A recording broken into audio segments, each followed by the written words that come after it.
Welcome to Real Talk Today. I'm Michael Liptak here with Cindy McIntyre. We sat down with two advocates from the Pueblo Rape Crisis Services, Kira Svirsky and Nikki Sosa. We sat down with them to talk about sexual awareness. April is Sexual Assault Awareness Month, and we sat down with them to discuss some of the things that evolve around sexual assault. And here is our conversation with them. And one of the more, I think, public mainstream topic was Bill Cosby. There's numerous allegations against him. Going back to the myth of women crime rape, do you think when there's such a powerful figure like Bill Cosby, people see Dr. Huxtable from the Cosby Show and they don't want to believe all these allegations? And so then a lot of the spectators, they start to think that this is just all these women are crime rape, they're just trying to get money out of him. Do you think that's where some of these myths come from, specifically crime rape? I do think that the way that the media has shone a light on that was with, which certainly perpetrates the myth that women can't be trusted, that women can't be believed. Because a lot of those sexual assaults took place such a long time ago, there was a lot of questioning around why would someone take so long to come out, and does that hinder their credibility? What we see is that that's pretty consistent with a lot of sexual assault survivors, that it does oftentimes take them quite a bit of time to come out. As I said, we have clients who have taken decades to get to the point where they feel comfortable disclosing and actually talking about what's happened to them. I completely in line with what Kira's saying, is that it's definitely a difficult thing to talk about, and so that's why there are so many that wait so long, because they don't have that trusted, or they don't have that support in the moment. So it takes them years and years to get to that point where they're comfortable in doing so, and they want to shine a light on it, and they want it to stop.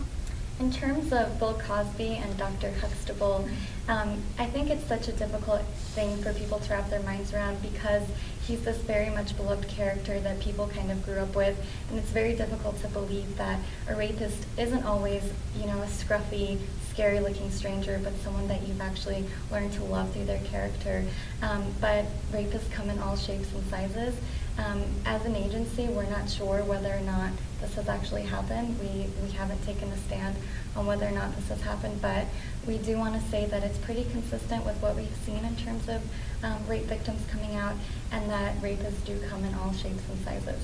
And most commonly, it is going to be somebody known and trusted by the victim. Now, what were your views on when Bill Cosby he came to town, part of his tour, and at his show, people gave him a standing ovation? What are your kind of feelings about that? Do you think that it was wrong for people to do that, or were they right in doing so? That's a very interesting question, definitely.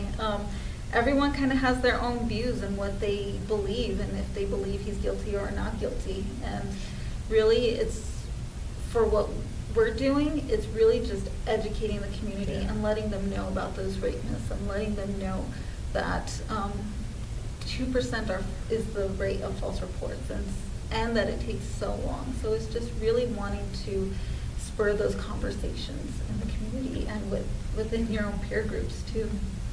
Now, the last few years, ever since 50 Shades of Grey books were published, and recently with the film that came out, a lot of questions have come out wondering if this type of, whether book or if you watch the film, it's it's promoting violence against women. Do you view these books and this film as a way of promoting violence against women? To be perfectly honest, I have not read the books, and I also haven't seen the film. But what I do know from kind of hearing about it out in the media is that there is a difference between seduction and consent, and so I think it all kind of goes back to consent.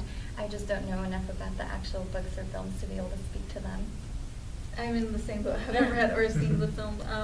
But definitely it is a really great conversation topic around consent and what that looks like, and that you can engage in these acts with your partner in a very safe, consensual manner. And so just wanting to make sure that that is taking place.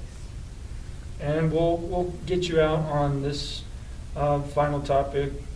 Last question is going to be, what do you think we as a community, as Pueblo, and even greater as a nation, what can we do to raise awareness about sexual assault, and what can we do better as just really a country?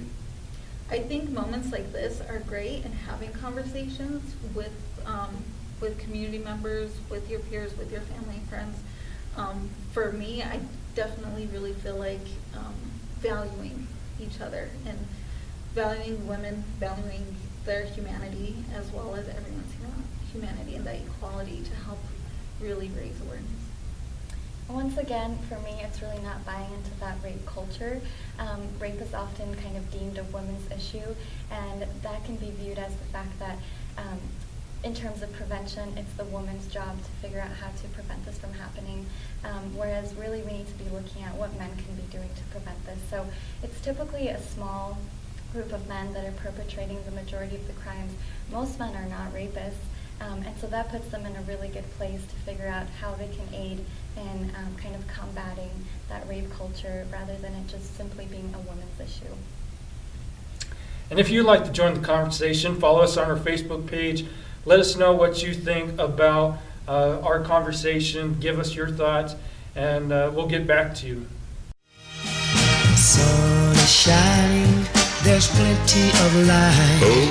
A new day is dawning, sunny and bright. But after I've been crying all night, the sun is cold and the new day seems